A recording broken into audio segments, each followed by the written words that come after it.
Hello my friends, so you can see I am on board Hunter. The steering handle is low. It's after riding Honda Hness and Interceptor, the handlebar feels quite low. I'll do some hard acceleration, and I find this foot peg position is not so comfortable. The foot peg position of Honda Hness is much comfortable. Here I get some free road and I will try to get to some acceleration. I'll downshift and then pick it up. 80. You can't expect it to be very smooth at 110. But the Honda Hness is very comfortable at 100.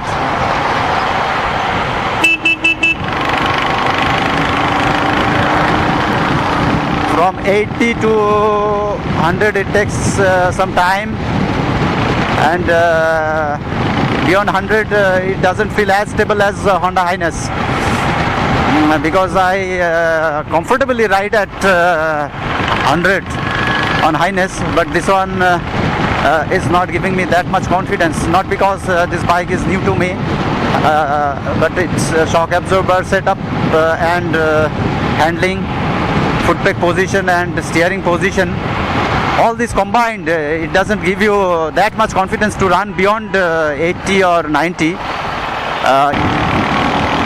When you go beyond 60, feels stressed, just like a 100cc engine, 350cc other engines, but the Honda Hness doesn't. But this is not the case with Honda Hness.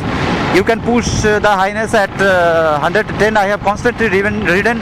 If somebody is watching this video, they can watch my old videos where I have continuously ridden the Hness at 110. It is no issue with that one, but it will be an issue with this one. When you compare this Hunter with Hness, you can notice that the size of this motorcycle is smaller than the Hness. Hness is longer and slimmer also, but this one gives a muscular look with its front fat tire and the stubby look with short shock absorber play area, and the body works, the tailpiece, the tank sculptured, and the rear portion with a 140mm rear tire. It looks stubby and thick.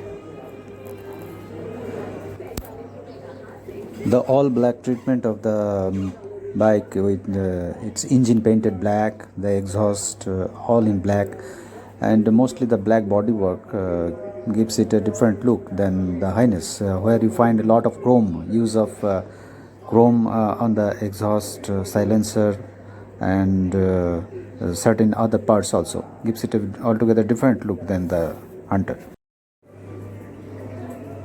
Seat of both the bikes are on a bit harder side. They are not very soft like some other motorcycles, and the rear seat is not too spacious, but a general physic person can be accommodated very well, and there is no doubt about it. The sitting area is enough for a normal as well as a big person. As far as this bike is concerned, the engine refinement could be better. The first thing, sitting on this Royal Enfield Hunter feels like you are sitting on a small bike. Steering is smaller compared to some other motorcycles, even I think compared to Classic 350. And the sitting position is forward bent. So this this ride experience, I am comparing it with Honda Hness.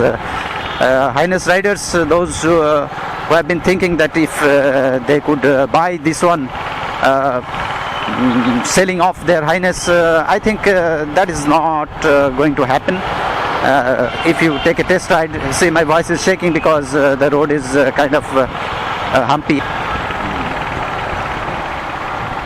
So if you ask me whether I will trade it for Honda Hness, I will say no. I will keep my Hness with me, because very recently I have ridden 445 kilometers on my Hness in a single day, and while returning to my from my destination to my home, I rode it for continuous 150 kilometers without a break.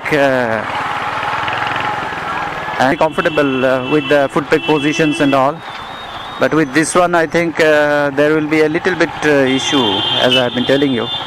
The main thing for a motorcycle is the vibration of the engine, sitting position, gear changing mechanism, that is easy or harsh, some acceleration. So from this point of from all these points of view, this bike is good. But if you go into deeper details, like how does it fare beyond 80 kmph, then my comments will be applicable, like it's harsh beyond 80 kmph. And if you ask whether it is good for city riding, I will say yes, it is very good for city riding. But if you ask me whether I can take long tours on this bike, then I will say that this foot peg position may come into the way.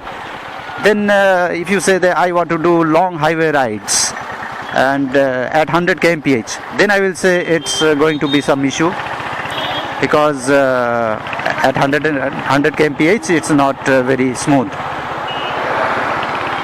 The best speed for this bike is between 60 and 85.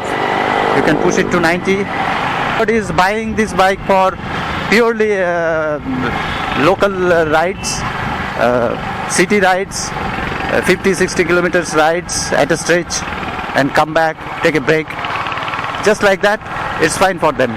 But if wants to ride like me, like non-stop 2 hours at a stretch at high speed, so it's going to be difficult for them. Otherwise it's all good. One can very easily opt for this motorcycle.